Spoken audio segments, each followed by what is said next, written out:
जहाज चारों पर प्राइम जो है प्रोविंशियल मिनिस्टर्स के पास हैं, सिर्फ पंजाब की जो चीफ मिनिस्टर हैं उनके पास नहीं है, सबके पास है।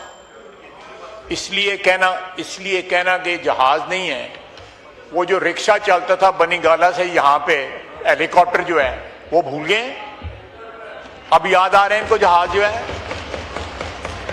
और दूसरी मैं बात कर रहा हूं, प्राइम मिनिस्टर ने नया जहाज नहीं लिया, वो 320 जो था वो रीफर्बिश किया गया, पुराना जहाज था उसको रीफर्बिश किया, कोई नया जहाज नहीं लिया। मैं ये क्लैरिफाई करना चाहता हूं कि पंजाब की चीफ मिनिस्टर को टारगेट किया जा रहा है, चारों के पास जहाज है, चारों चीफ मिनिस्टर के पास जहाज है।